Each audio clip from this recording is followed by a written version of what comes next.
السلام علیکم ورحمۃ اللہ وبرکاتہ۔ صرف 5 منٹ کا مدرسہ قرآن و حدیث کی روشنی میں 29 رمضان المبارک اسلامی تاریخ حجۃ الوداع میں حضور صلی اللہ علیہ وسلم کا تاریخی خطبہ 9 ذی الحجہ سن 10 ہجری کو جمعہ کے دن عرفات کے میدان میں جس میں کم و بیش 1,34,000 صحابہ کرام موجود تھے، رسول اللہ صلی اللہ علیہ وسلم نے کل وداعی اور تاریخی خطبہ دیا جس میں آپ صلی اللہ علیہ وسلم نے فرمایا، غور سے سنو، تمہارا ایک معبود ہے اور تم سب ایک باپ حضرت آدم علیہ السلام کے اولاد ہو، سب مسلمان بھائی بھائی ہیں، کسی کو کسی پر بڑائی حاصل نہیں مگر جن کے اعمال نیک ہوں، اور سنو، عورتوں کے بارے میں اللہ سے ڈرتے رہنا، تم دونوں کا ایک دوسرے پر حق ہے، تمہارا خون اور تمہارا مال ایک دوسرے پر حرام ہے، دیکھو میرے بعد گمراہ نہ ہو جانا کہ ایک دوسرے کو قتل کرنے لگو، میرے بعد تمہارے لیے خدا تعالیٰ کی کتاب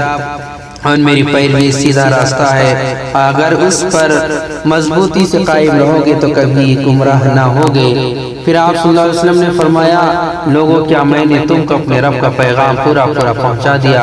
لوگوں نے عرض کیا، بے شک آپ صلی اللہ علیہ وسلم نے پورا پہنچا دیا۔ آپ صلی اللہ علیہ وسلم نے شہادت کی انگلی آسمان کی طرف اٹھائی اور 3 مرتبہ فرمایا، اے اللہ تو گواہ رہنا۔ خطبہ کے بعد آپ صلی اللہ علیہ وسلم ذکر الہی میں مشغول ہو گئے اور حج کے ارکان مکمل کر کے مدینہ واپس ہوئے۔ اللہ کی قدرت، برموڈا کا عجیب و غریب سمندر۔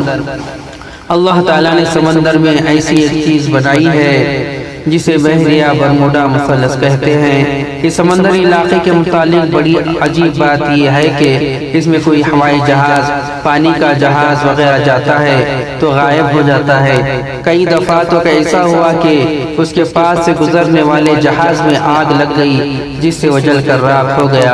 اب تک تقریباً 521 ہوائی جہاز اس سمندری علاقے کے اوپر سے گزرتے ہوئے اچانک جل کر تباہ ہو گئے۔ دنیا کے سائنسدان آج تک یہ تحقیق نہ کر سکے، فلکی سیارچہ سیٹلائٹ کے ذریعے جو تصویر لی گئی اس میں صرف کوہرا نظر آتا ہے۔ آخر دنیا کے حصے میں کیا ہے؟ یقیناً انسان کو اللہ کی قدرت کے آگے گھٹنے ٹیکنے ہی پڑتے ہیں اور یہ ماننا ہی پڑتا ہے کہ پوری کائنات کا چلانے والا اللہ ہے۔ ایک فرض کے بارے میں صدقہ فطر کس پر واجب ہے؟ رسول اللہ صلی اللہ علیہ وسلم نے ہر چھوٹے بڑے، مرد و عورت، آزاد و غلام مسلمان پر 1 سا کھجور یا 1 سا جو صدقہ فطر واجب قرار دیا ہے اور نماز عید سے پہلے اس کا ادائیگی کا حکم دیا ہے۔ ایک سنت کے بارے میں تکبیر کہتے ہوئے عیدگاہ جانا۔ حضرت عبداللہ بن عمر رضی اللہ تعالیٰ عنہ فرماتے ہیں کہ رسول اللہ صلی اللہ علیہ وسلم عید الفطر کے دن گھر سے نکل کر عیدگاہ جاتے ہوئے راستے میں تکبیر پڑھا کرتے تھے۔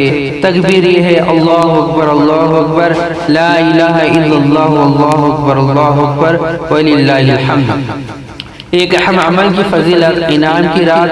رسول اللہ صلی اللہ علیہ وسلم نے فرمایا، جب عید الفطر کی رات ہوتی ہے تو اس کا نام آسمانوں پر لیلۃ الجائزہ یعنی انعام کی رات سے لیا جاتا ہے۔ جب صبح عید ہوتی ہے تو حق تعالیٰ شانوں فرشتوں کو تمام شہروں میں بھیجتے ہیں، وہ زمین میں اتر کر تمام گلیوں، راستوں کے سروں پر کھڑے ہو جاتے ہیں اور ایسی آواز سے جن کو جنات اور انسان کے علاوہ ہر مخلوق سنتی ہے، پکارتے ہیں، محمد صلی اللہ علیہ وسلم کی امت اس کریم رب کی درگاہ کی طرف چلو جو بہت زیادہ عطا فرمانے والا ہے اور بڑے سے بڑے قصور کو معاف کرنے والا ہے۔ یہ گناہ کے بارے میں حرام مال سے صدقہ کرنا۔